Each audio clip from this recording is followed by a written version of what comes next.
Shalom, bersama saya Pendeta Samuel Kundiman untuk kembali menyapa Bapak Ibu sekalian dalam program Bible Study Online CK7 yang sungguh memberkati kita.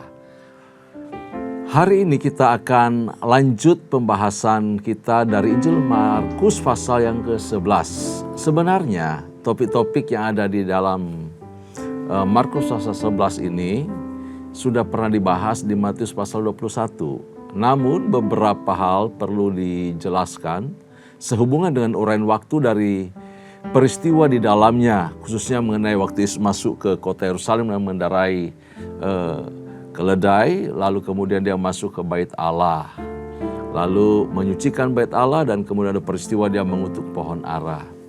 Nah, sebelum kita membahas lebih lanjut Markus pasal yang ke-11 ini, saya ajak kita masuk hadirat Tuhan. Kita naikkan pujian syukur kepada Allah kita yang baik.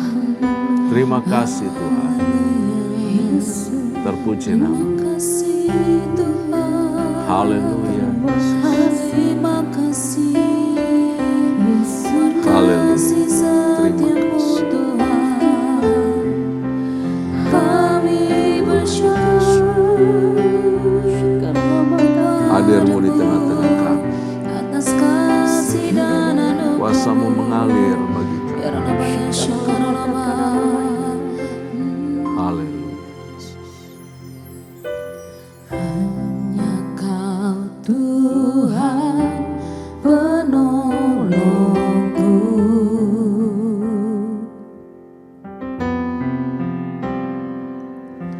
yang selalu setia bersamaku.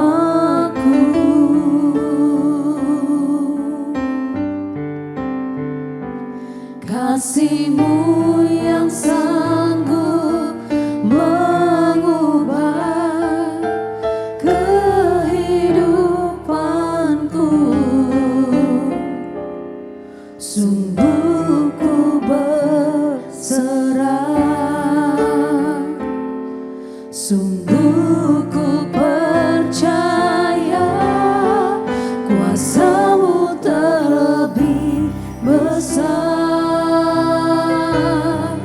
Tuhanku terlebih besar. Tak pernah terlambat janji-Mu ya Tuhan menolong hidupku. Kuasa-Mu terlebih besar.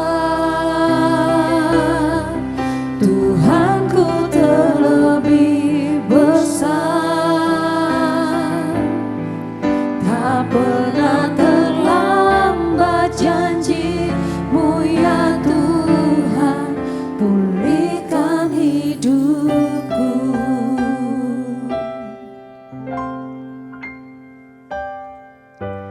Hanya Kau Tuhan penolongku,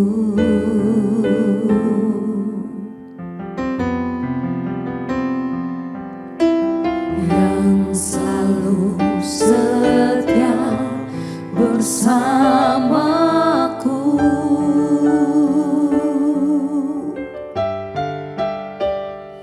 Kasih-Mu yang sanggup mengubah kehidupanku. Sungguh ku berserah, sungguh ku percaya kuasa-Mu terlebih besar.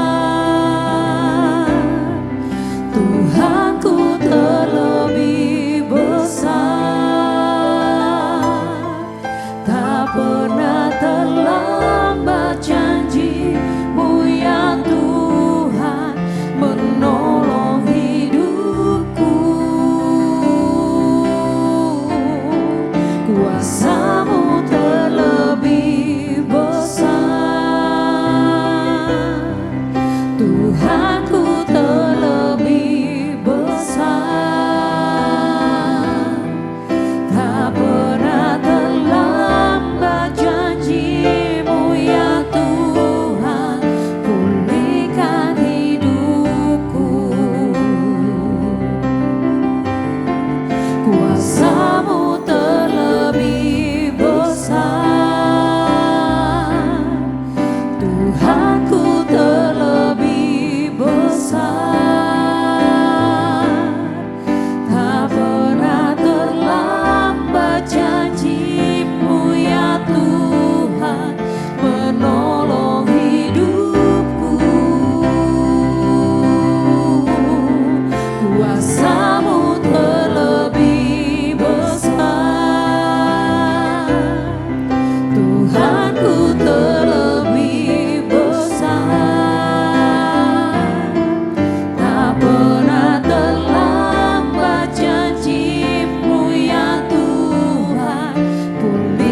Terima kasih ya Tuhan, kami mengucap syukur.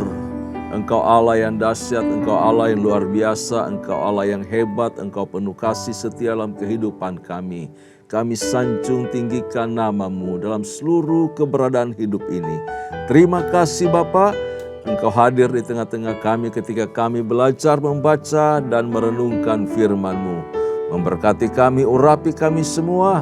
Di dalam nama Yesus Kristus Tuhan kami mengucap syukur, kami berdoa. Haleluya. Amin. Puji Tuhan. Bapak Ibu kekasih dalam Tuhan, mari saya ajak kita langsung buka Alkitab kita di dalam Markus pasal yang ke-11. Markus pasalnya yang ke-11 kita akan mulai baca dari ayat pertama sampai ayatnya yang ke-11, satu perikop lebih dahulu. Di Alkitab saya halaman 56. Demikian firman Tuhan, saya akan pandu kita untuk membacanya. Yesus dielu-elukan di Yerusalem. Ketika Yesus dan murid-muridnya telah dekat Yerusalem, dekat Betfage dan Betania, yang terletak di Bukit Zaitun, Yesus menyuruh 2 orang muridnya dengan pesan, "Pergilah ke kampung yang di depanmu itu, pada waktu kamu masuk di situ, kamu akan segera menemukan seekor keledai muda tertambat, yang belum pernah ditunggangi orang. Lepaskan keledai itu dan bawalah kemari, dan jika ada orang mengatakan kepadamu, 'Mengapa kamu lakukan itu?' Jawablah, 'Tuhan memerlukannya.' Ia akan segera mengembalikannya ke situ." Mereka pun pergi dan menemukan seekor keledai muda tertambat di depan pintu di luar, di pinggir jalan, lalu melepaskannya. Dan beberapa orang yang ada di situ berkata kepada mereka, "Apa maksudmu? Kamu melepaskan keledai itu?" Lalu mereka menjawab seperti yang sudah dikatakan Yesus. Maka orang-orang itu membiarkan mereka. Lalu mereka membawa keledai itu kepada Yesus dan mengalasnya dengan pakaian mereka. Kemudian Yesus naik ke atasnya. Banyak orang menghamparkan pakaiannya di jalan.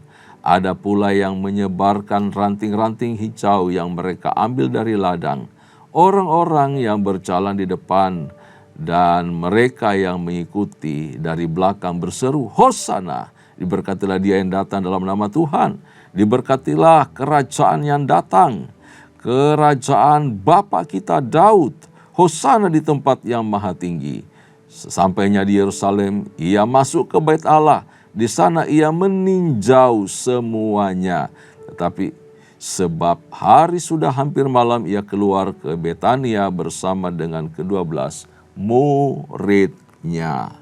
Nah, Bapak Ibu sekalian Tuhan, ada perbedaan antara penulis dari Matius dan Markus dalam hal penyajian informasi kepada kita yang telah dicatat baik di Matius 21 maupun di dalam Markus pasal yang ke-11 ini. Kalau kita perhatikan, karena kita sudah membahas sebelumnya bahwa di Matius pasal 21 itu tidak ada interaksi antara orang-orang atau pemilik dari keledai dengan 2 orang murid yang diutus Tuhan Yesus untuk mengambil keledai muda. Kalau di Matius kemudian dicatat di sana ketika mereka datang mengambil keledai, di sana ada 2 keledai. Keledai induk betina dan anaknya yang masih muda itu. Jadi ada 2 keledai, sedangkan di dalam Markus ini cuma 1 keledai. Lalu kemudian kalau di dalam Matius, waktu Yesus masuk di dalam Bait Allah, dikatakan bahwa dia langsung mengusir orang-orang yang berjual beli di Bait Allah itu. Sedangkan di dalam Markus di sini kita tidak menemukan hal itu, tetapi Yesus langsung keluar. Dia hanya meninjau semuanya, meninjau persiapan. Karena sebentar lagi mereka akan merayakan suatu perayaan besar, yaitu perayaan Paskah. Nah, Bapak Saudara Tuhan, kalau di Markus dapat disimpulkan begini, bahwa Yesus itu masuk ke Yerusalem, lalu kemudian dia dielu-elukan, lalu dia masuk ke Bait Allah dan kemudian meninjau persiapan Paskah. Lalu kemudian dia keluar dari bait Allah itu menuju ke Betania. Esok harinya Yesus itu dan muridnya meninggalkan Betania lalu masuk lagi ke kota Yerusalem. Nah, saat menuju kota Yerusalem itu terjadilah peristiwa yang dibawa ini, yaitu Yesus mengutuk pohon ara. Sedangkan di Matius sebaliknya, Yesus itu menyucikan dulu bait Allah, kemudian dia mengutuk pohon ara. Nah, tiba di Yerusalem, Yesus itu masuk ke bait Allah, lalu ia mengusir orang-orang yang berdagang di halaman bait Allah. Lalu menjelang malam dikatakan bahwa Yesus itu keluar lagi dari kota Yerusalem, kemudian menuju kembali ke Betania. Rupanya Betania ini satu tempat yang luar biasa di hati Tuhan Yesus ya. Karena di sana mungkin ada sahabatnya, ada keluarga dari Lazarus atau Marta dan Maria di sana. Nah, kemungkinan para murid menginap di tempat tersebut. Lalu dilanjutkan lagi rangkuman dari Markus pasal 11 ini bahwa pagi-pagi Yesus masuk lagi ke Yerusalem. Kembali lagi dia masuk Yerusalem. Dan melewati pohon ara yang telah dikutuk Yesus. Murid-muridnya melihat dan disaksikan oleh mereka bahwa pohon ara itu telah kering sampai ke akar-akarnya.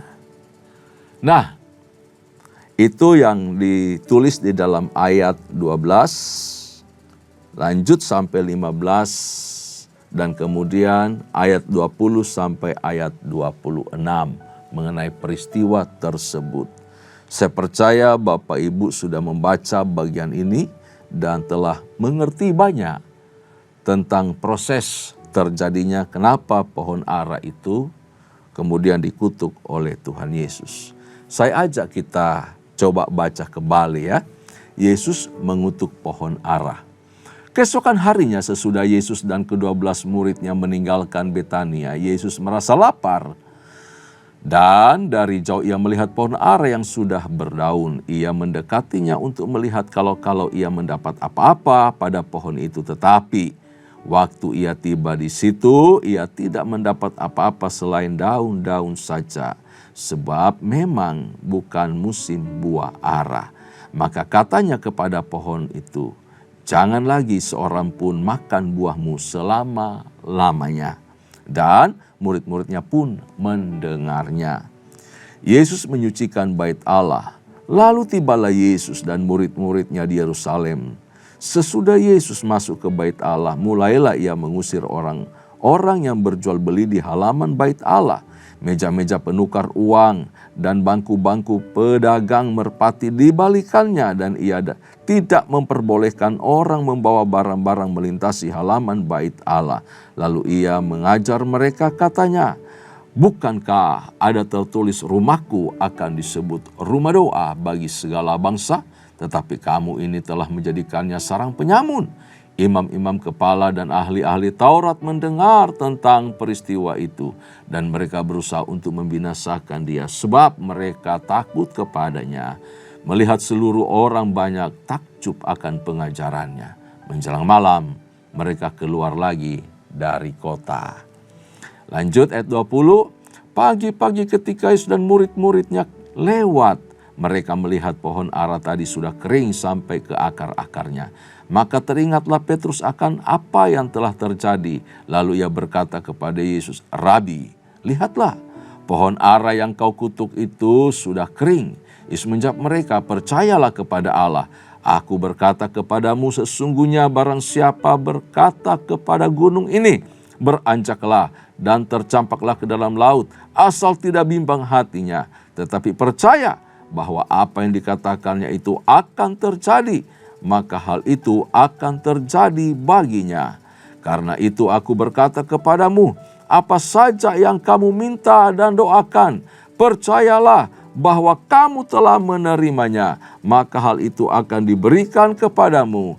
Dan jika kamu berdiri untuk berdoa, ampunilah dahulu sekiranya ada barang sesuatu dalam hatimu terhadap seseorang, supaya juga Bapamu yang di surga mengampuni kesalahan-kesalahanmu. Ayat 26. Tetapi jika kamu tidak mengampuni, maka Bapamu yang di surga juga tidak akan mengampuni kesalahan-kesalahanmu.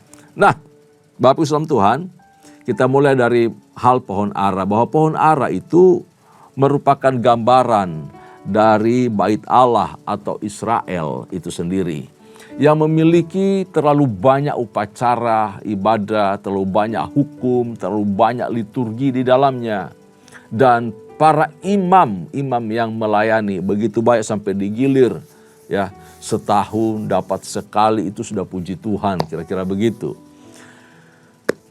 Kehidupan orang Israel dengan segala macam perangkat yang mereka miliki itu digambarkan seperti pohon ara yang lebat daunnya, tetapi mereka tidak berbuah sama sekali. Mereka menolak Yesus.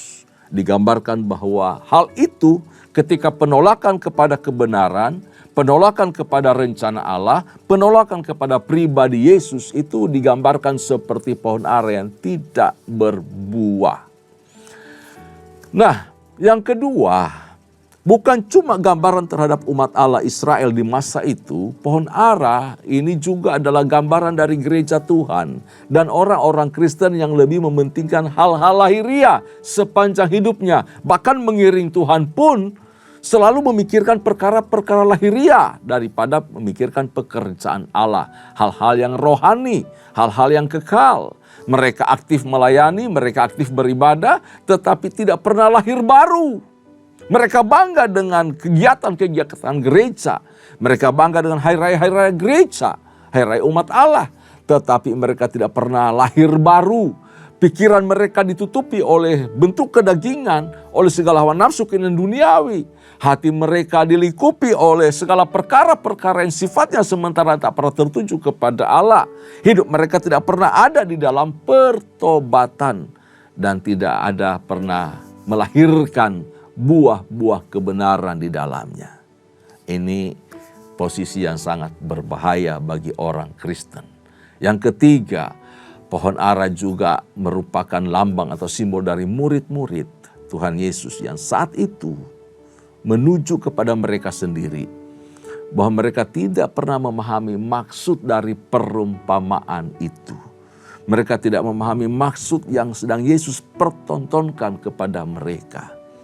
Dan mereka, para murid ini, lebih menyoroti mujizat daripada perkara rohani atau maksud di dalam pesan yang disampaikan Yesus melalui tindakan mengutuk pohon ara itu. Mereka malah bertanya, kok pohon bisa kering seketika? Kok bisa pohon langsung kering hanya sekali perintah? Mereka tertarik pada hal lahiriah, bukan tertarik pada hal yang rohani. Yesus sampai mengorbankan sebatang pohon ara. Satu pohon ara dikorbankan oleh Yesus guna memberi satu pelajaran yang sangat penting kepada para murid. Yesus tahu kok bahwa musim buah pohon ara belum tiba. Yesus bukan tidak tahu, tidak mengerti mengenai siklus musim-musim yang berjalan. Karena itu memang di awal bulan April, Yesus tahu persis. Dan banyak perumpamaan Yesus sampaikan mengenai kehidupan dari pohon-pohon.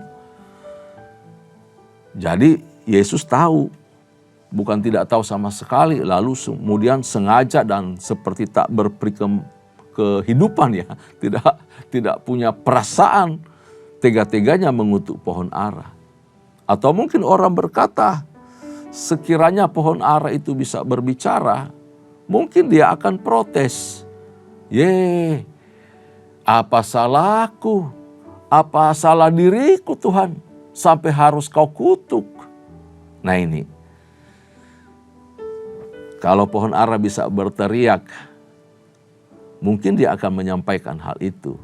Tetapi kita kan tidak melihat ada komunikasi keluar dari pohon ara itu. Atau orang lain juga. akan menyaksikan peristiwa itu dengan pemikiran-pemikiran yang berbeda. Ya, karena tidak melihat ada pesan, ada makna, ada pembelajaran yang sangat penting di situ. Mereka yang ingin menjatuhkan Yesus, ketika menyaksikan peristiwa itu pasti akan berkata, wah, Yesus memang kejam. Yesus itu pribadi yang sadis. Masa pohon sudah jelas-jelas memang bukan musimnya malah dikutuk sama dia. Parah kali ini. Ini blunder yang dilakukan oleh Yesus. Tetapi bagi Yesus, Bapak Ibu saudara Tuhan, dia memandang bahwa pohon ara adalah satu makhluk karena hidup ya. Jadi kita bisa katakan dia punya kehidupan namun gak punya moral. Nah ini membedakan manusia dengan makhluk hidup yang lainnya. Bahwa pohon itu gak punya moral. Ada beberapa yang punya moral, ya, paling tidak ada 4. Moral itu berbicara mengenai ada penilaian baik dan jahat. Ada penilaian benar atau dosa. Nah, golongan yang bermoral itu adalah Allah, malaikat, kemudian manusia, ada juga yang terakhir setan. Setan itu tahu baik dan buruk. Ya. Manusia tahu, manusia mengerti, malaikat juga demikian, apalagi Allah. Nah, pohon ara itu harusnya kalau dalam posisi sebagai keadaan yang netral, sebagai pohon, dan kalaupun dia bisa berbicara, dia pasti bangga. Bangga, puas. Kenapa? Karena dia bisa dipakai sebagai alat peraga oleh Yesus. Dia bersyukur, berterima kasih, terima kasih. Melalui aku engkau memberi pelajaran kepada makhluk-makhluk yang bermoral ini. Nah, apa pesan Tuhan sebenarnya dari perikop pertama sampai perikop yang kemudian ini? Sampai perikop yang keempat ini. Pertama, bahwa Yesus itu menyediakan apa yang diperlukan dalam pelayanan. Ketika dia membutuhkan kendaraan untuk ditunggangi, dia juga sudah menyediakan dan kemudian menggenapi nubuat mengenai kehadirannya ketika dia masuk Yerusalem. Lalu kemudian disorak-sorakan, diagung-agungkan, disambut dengan meriah. Dia menyediakan apa yang diperlukan. Ini mengajarkan kepada para murid, ketika engkau berjalan di dalam kehendak Allah, aku telah menyediakan di sana. Ketika Elia juga disuruh ke tepi sungai Kerit, Allah telah menyediakan pemeliharaannya di sana. Asal dia ada di sungai Kerit, Tuhan telah menyediakan. Itu luar biasa. Demikian Yesus ketika memerlukan keledai, sudah tersedia di sana. Diambil dan tidak ada yang bisa menahannya. Luar biasa. Yang kedua, bahwa ia memakai generasi muda. Disebutkan di sini dia memakai seekor keledai muda untuk ditunggangi. Bukan induknya. Kalau di Matius dibicara ada induknya dan keledai muda. Dan tidak diberitahu.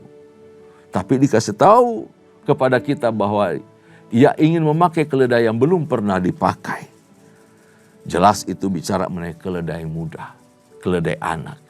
Nah, kenapa mesti ada induknya? Ternyata keledai muda itu lebih gampang dibawa ketika ada induk yang berada di sampingnya.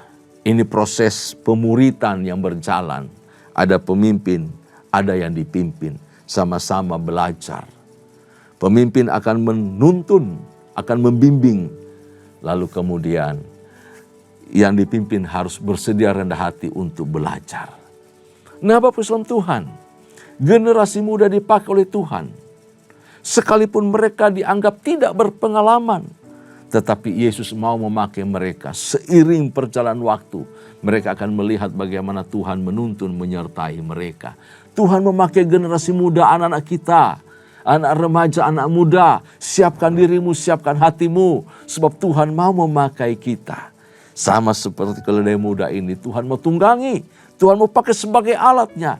Demikian kita juga, anak-anak muda akan dipakai oleh Tuhan. Yang ketiga, bahwa ia mencari buah dari hidup kita. Ketika dia ketemu pohon ara, dia mau melihat, dia mau mencari ada buah di dalamnya. Buah apa saja? Ada buah pertobatan, buah kebenaran, buah pekerjaan yang baik, buah roh, buah jiwa-jiwa yang kita hasilkan lewat pelayanan-pelayanan kita. Dengan cara melekat kepada kebenaran. Hanya dengan melekat kepada Kristus, hanya dengan melekat kepadanya kita bisa menghasilkan buah yang berkenan sama Tuhan. Amin. Lalu kemudian yang keempat, dikatakan begini mengenai pelajaran dari pohon ara itu menegaskan bahwa hidup yang tidak berbuah, hidup yang tidak berbuah akan berakhir pada kebinasaan. Akan berakhir kepada kebinasaan. Karena itu Bapak Ibu Tuhan, hidup masih diberikan Tuhan kepada kita sampai saat ini. Mari sadari akan keadaan kita. Kalau kita menemukan bahwa kita belum bertobat sungguh-sungguh, belum menghasilkan buah, mari belajar, berpaling, cari Tuhan, bertobatlah, hasilkanlah buah kebenaran. Amin. Bertobat, cari Tuhan sungguh-sungguh. Berikan diri, serahkan hidup kita untuk dibersihkan. Supaya apa? Supaya kita mengalami proses perubahan dan menghasilkan buah. Dan buah itu tetap bagi kerajaan Allah. Pesan yang kelima dari 4 perikop yang kita baca ini adalah bahwa Tuhan mau kita memakai gereja. Ya, Tuhan mau kita, Tuhan mau gerejanya, kita dan gereja dipakai sebagai wadah, ya, untuk setiap jiwa-jiwa mengalami perjumpaan dengan Tuhan. Orang ketemu kita, orang berjumpa dengan Tuhan. Orang datang ke gereja, mereka mengalami perjumpaan dengan Tuhan. Gereja harusnya menjadi tempat untuk kita memuji dan menyembah Tuhan. Gereja harusnya dipakai untuk orang mengalami persekutuan intim dengan Tuhan. Gereja harusnya menjadi tempat di mana ada sukacita kegirangan. Ada pengajaran firman yang keluar yang membuat orang berubah. Membuat orang dibaharui dari hari ke hari. Itu rumah ibadah. Itu bait Allah. Bapak Salam Tuhan. Jangan jadikan gereja sebagai tempat tujuan untuk mencari keuntungan. Dan mencari popularitas diri. Mau dipuji, disanjung. Jangan. Ya. Kita juga harus menjaga tubuh kita sebagai bait Allah, bait Roh Kudus. Sebab Roh Kudus itu tinggal di dalam kehidupan kita. Dia bersemayam di dalam tubuh ini. Tubuh kita jangan dicemarkan. Jangan dipergunakan untuk hal-hal yang buruk, yang jahat. Jangan mencemarkan dan mempergunakan anggota tubuh kita sebagai senjata kelaliman, sebagai senjata kecemaran, tetapi hendaklah dijadikan sebagai senjata kebenaran. Roma pasal yang ke-6 ayat yang ke-13 mengajarkan kita untuk serius menyerahkan dan mempersembahkan tubuh kita sebagai persembahan yang kudus, yang benar dan berkenan di hadapan Tuhan. Bapak Ibu saudara Tuhan, gampang sekali untuk merusak tubuh kita. Tapi untuk memelihara dalam kebenaran sangat sulit. Mulut kita bisa dipakai untuk mencaci maki orang, untuk menghina, memfitnah, untuk ngegosip. Itu sudah salah kita pakai.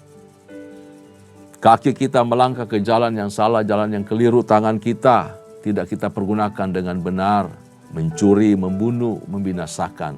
Ini penggunaan tangan yang salah. Nah Bapak Ibu saudara Tuhan, pesan yang keenam dari 4 perikop ini adalah bahwa Yesus sedang mendemonstrasikan kuasa dari iman yang diperkatakan.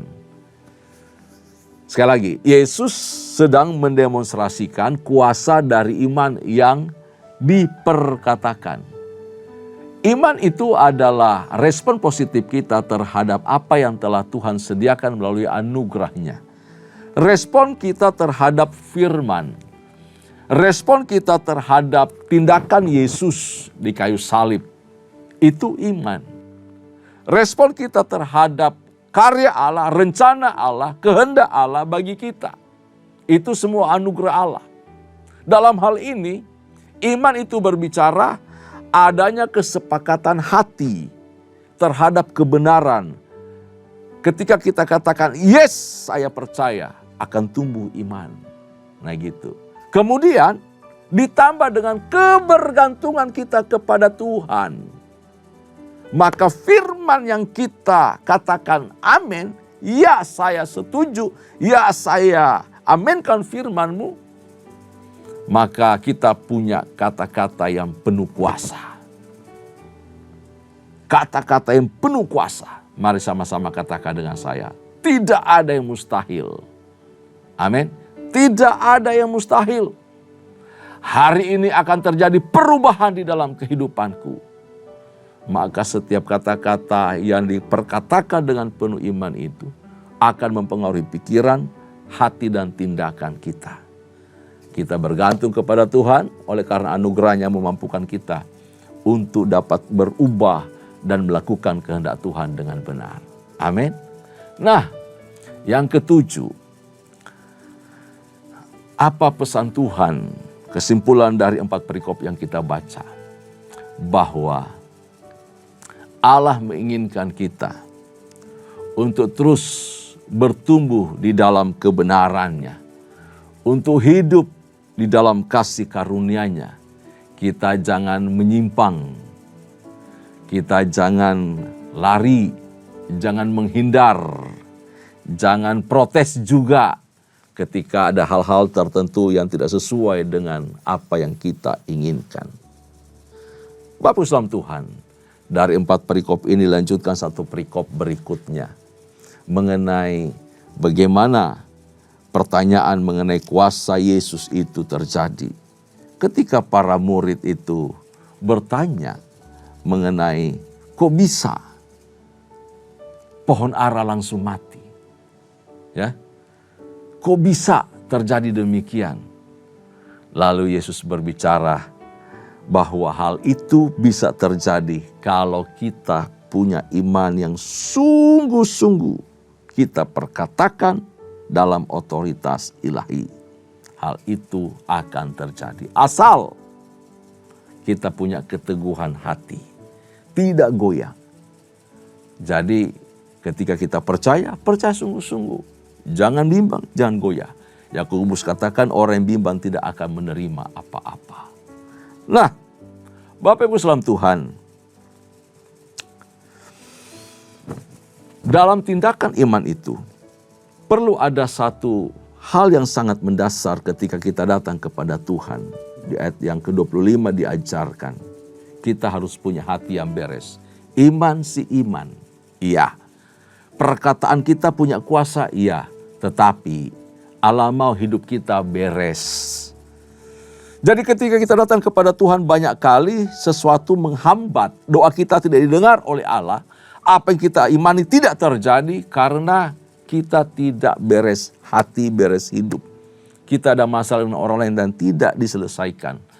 Belajar untuk mengampuni, memaafkan. Sebab orang yang memaafkan akan juga diampuni oleh Allah. Dimaafkan oleh Allah. Itu syarat yang tidak bisa diganggu gugat.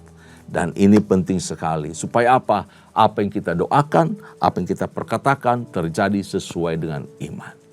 Saya percaya Bapak Ibu mengerti pesan ini dan menerima kebenaran ini dengan penuh kesungguhan hati. Tuhan Yesus memberkati kita. Mari tundukkan kepala kita, kita berdoa. Bapak Surgawi, terima kasih untuk pelajaran yang sangat berharga bagi kami pada hari ini. Melalui kebenaran firman-Mu, kami belajar menyerahkan hidup untuk dipakai oleh Tuhan selagi kesempatan hidup masih Tuhan berikan kepada kami. Ini berdoa anak-anak kami kiranya Tuhan juga pakai mereka, generasi muda, generasi Yeremia. Tuhan memakai mereka dengan dahsyat, Tuhan melindungi mereka. Di dalam nama Yesus semua bagi hormat kemuliaan bagi nama-Mu. Jadikan hidup kami berbuah dari waktu ke waktu. Kami orang tua, kami anak muda, siapapun kami harus berbuah bagi kerajaan Allah. Dan kami percaya hidup yang berbuah akan berdampak kepada orang lain. Dan semua jiwa, semua hati, semua orang akan memuliakan Allah. Terpuji namamu, dalam nama Yesus kami bersyukur, kami berdoa, haleluya. Kekasih-kasih Tuhan, arahkan hatimu di hadapan Allah.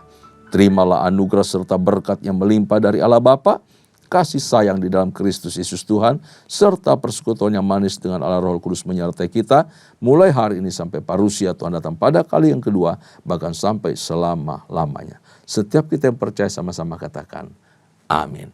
Tuhan Yesus memberkati kita semua. Shalom.